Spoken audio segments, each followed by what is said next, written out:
Cholamandalam bank finance, जिस जगह से मेरी गाड़ी फाइनेंस हुई है, मेन ब्रांच आशिमा मॉल, यहाँ पर मैं आया हुआ हूँ क्योंकि बगैर बताए मेरी लाइफ इंश्योरेंस कर दिया गया है। जैसा कि देखा है आपने यूपी के अंदर कितने लोगों को एक्सीडेंट दुर्घटना में मरवा दिया गया है।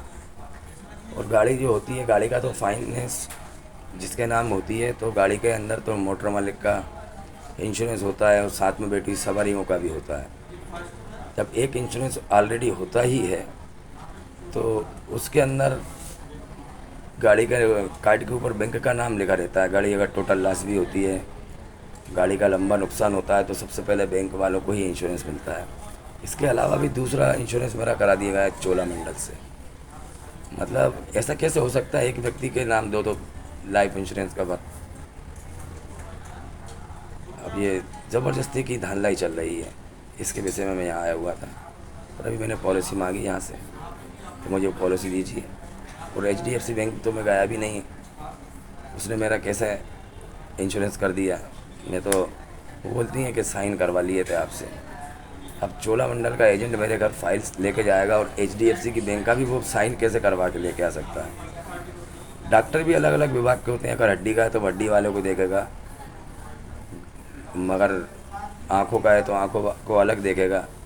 अब पैर के नाखून का डॉक्टर अगर आँखों की ऑपरेशन करेगा तो गलत है ना। ये तो हम विश्वास करा हमने उसकी, बगैर हम तो पढ़े लिखे नहीं, अनपढ़ हैं, हमसे साइन करा लिए गए।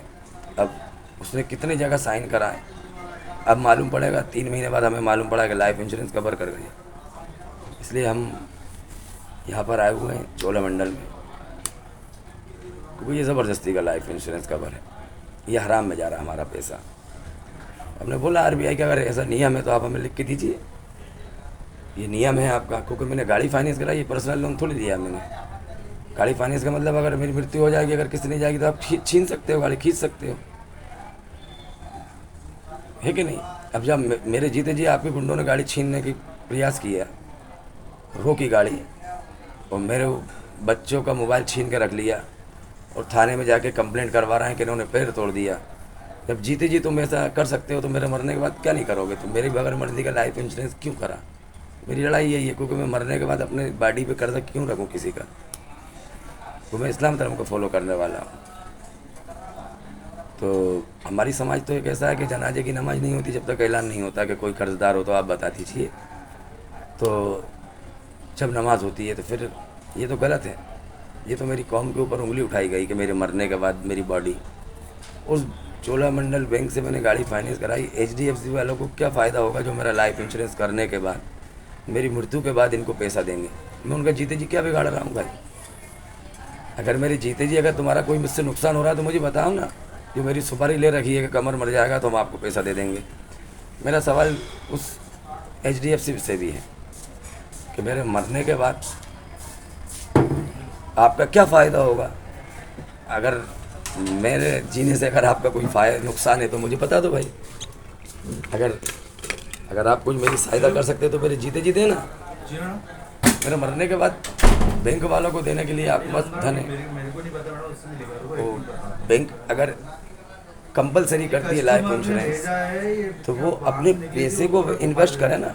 बैंक कमाती है ना पैसा, ब्याज भी लेती है। बैंक कमाती है ना, तो अपनी जेब के पैसे से करे ना फिर लाइफ इंश्योरेंस कवर। हम भी हमारा वाहन उठाते हैं तो हमें हमारी जेब से करना पड़ता है इंश्योरेंस। वो बैंक हमारे पैसे से क्यों करती है, जो कि हमें ब्याज देना है उस पैसे को। हमारे लाइफ कवर के अंदर हमारा ही पैसा अगर यूज़ करेगी तो ये तो फिर हमारे ऊपर अत्याचार है। अगर तुम्हें रिकवरी करना है तो तुम अपनी जेब से पैसा खर्च करो, कमाने के लिए बैठे हो ना तुम।